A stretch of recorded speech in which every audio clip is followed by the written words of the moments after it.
তার কথা আমরা ভুলে যাব? তার কথা আজকে আমরা ভুলে যাব?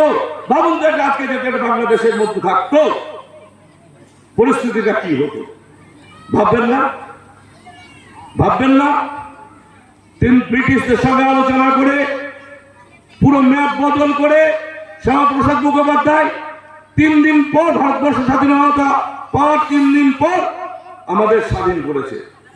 আমরা তারপরে স্বাধীন হয়েছি, আমরা ভারতীয় হয়েছি। আজকে আমাদের ভাবনার জায়গায় কেউ এসে আঘাত করবে, আমরা মেনে নেব? কখনোই নয়। দুর্বল সনাতনীরা নয়, দুর্বল হিন্দুরা নয়। আমরা লড়তে জানি, মরতে জানি, মারতেও জানি। মাননীয় মুখ্যমন্ত্রী, আপনি কান খুলে শুনে রাখুন, 2025 সালে কালীগঞ্জের বিধানসভা নির্বাচন এটা একটা ট্রেলার, সিনেমা আবি বাকি হ্যায়। এটা একটা ট্রেলার, সিনেমা বাকি আছে। লেখা হচ্ছে তার স্ক্রিপ্ট, ছত্রে ছত্রে লেখা হচ্ছে। আগামী 26-এ বড় ভোট, সাধারণ নির্বাচন, পশ্চিমবঙ্গের তাকতে মসনাদে কে বসবে তার লড়াই। আমরা 1 ইঞ্চি জমি আপনাকে ছাড়বো না। আমরা সনাতনীরা 1 ইঞ্চি জমি আপনাকে ছাড়বো না। আমরা প্রতিজ্ঞাবদ্ধ হব আগামী দিনে যে আমরা একত্রিত। আমাদের মধ্যে শূদ্র নেই, আমাদের মধ্যে যাদব নেই, আমাদের মধ্যে ব্রাহ্মণ নেই, আমাদের মধ্যে বৈশ্য নেই। আমরা এক সনাতনী, আমরা এক সনাতনী। এই সনাতনীর ভাষা আপনি বুঝবেন, এই সনাতনীর ভাষা আপনি বুঝবেন আগামী দিনে। তাই বন্ধু, বক্তব্য বেশি দীর্ঘায়িত করব না। মথুরাবাবু মঞ্চে এসছেন, আমাদের বরিষ্ঠ নেতৃত্ব।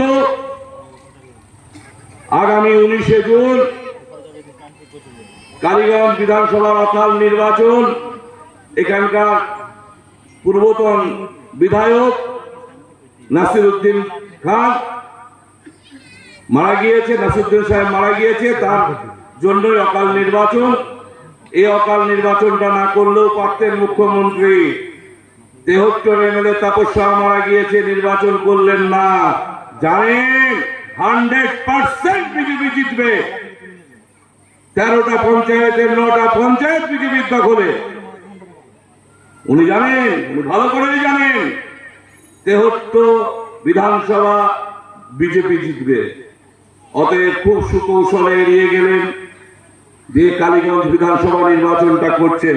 কোটি কোটি টাকা খরচা করে 26 সালেও করা যেত না তা নয়। তাই বন্ধু, আগামী 19শে জুন কালীগঞ্জ বিধানসভার উপনির্বাচন। আমাদের প্রার্থী দীর্ঘদিনের সংগ্রামী নেতা আশিস ঘোষ, দেবগ্রামে বাড়ি, 3 বারের পঞ্চায়েত সদস্য, সাংগঠনিক লোক, মানুষের পাশে থাকা লোক। তাকে 2 নম্বর বোতাম টিপে পদ্মফুল চিহ্নে ভোট দিয়ে বিপুল ভোটে জয়যুক্ত করতে হবে। আমরা যদি আমাদের ভোট শতাংশ বাড়াতে পারি, কিছুদিন আগে গঙ্গার ওপারে সালারের এমএলএ হুমায়ুন কবির কি বলেছে, যে হিন্দুরা ভোটের দিন ঘুমিয়ে থাকে, ভালো মন্দ খায়, আর আমাদের মুসলমান কর্মীরা ঘুগনি মুড়ি খেয়ে সারাদিন ভোট তুলে নিয়ে এসে ভোটটা করায়। আমাদের ভোট অফ পার্সেন্টেজ 90%-এর উপরে হয়, আর সনাতনীদের ভোট অফ পার্সেন্টেজ 70%-এর নিচে দাঁড়ায়। হ্যাঁ, উনি সঠিকটাই বলেছেন। ভোট আসলে আমরা ভালো মন্দ খেয়ে ঘুমিয়েই থাকি, আমরা ভাবি না এটা আমাদের গণতান্ত্রিক অধিকার। আমার ভোট এটা আমার গণতান্ত্রিক অধিকার। আমাদের প্রতিজ্ঞাবদ্ধ হতে হবে আগামী দিনে যে আমরা সবাই, আমি তো বেরোবই, আমার পাশের বাড়ির কাকিমাকে নিয়ে বেরোবো, আমি তো যাব আমার বন্ধু সুব্রতকে নিয়ে, বলবো চ একসঙ্গে ভোট দিতে যাই, আমি তো বেরোবই। আমার বাবাকে বলবো তুমি রেডি হও, ভোটটা দিয়ে এসে বাইকে করে তোমাকে নিয়ে গিয়ে আমি ভোটটা দিয়ে আসছি। যদি আমরা এই ধরনের কার্যকলাপ মধ্যে থাকতে পারি তাহলে আমরাও 90%-এর ওপর ভোট পোল করাতে পারি। অতএব কালীগঞ্জের ইকুয়েশন আছে, আমরা জেতার জায়গায় আছি। পরিযায়ী যারা শ্রমিক বাইরে খাটতে গিয়েছে তারা আমাদের সনাতনীদের থেকে 5 গুণ বেশি আছে বাইরে। ভোটের অঙ্কে প্রায় সমান। আপনারা বলবেন আমরা 53-54%, ওরা 46-45%। ভুল। অঙ্ক আমরাও জানি বন্ধু, অঙ্ক আমরাও জানি। আপনাদের পরিযায়ী শ্রমিক বাইরে আছে, এই উপনির্বাচনে তারা ভোট দিতে আসবে না। অতএব লড়াই শিয়ানে। যদি আমরা আমাদের ভোট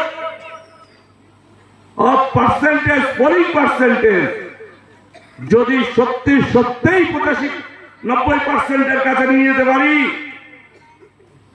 এ সিটও আমরা জিততে পারি। তাই বন্ধু, কোমর বাঁধুন, 19 তারিখ ভোট। সেই ভোটে আমাদের পোলিং পার্সেন্টেজ বাড়াতে হবে। ভোটের লড়াইয়ে, ভোটের ময়দানে চোখে চোখ রেখে, তৃণমূলের সঙ্গে চোখে চোখ রেখে লড়াই করতে হবে। সেটা যদি আমার ভাইও হয়, ধর্ম রক্ষার জন্য ধর্মযুদ্ধের ডাক দেন।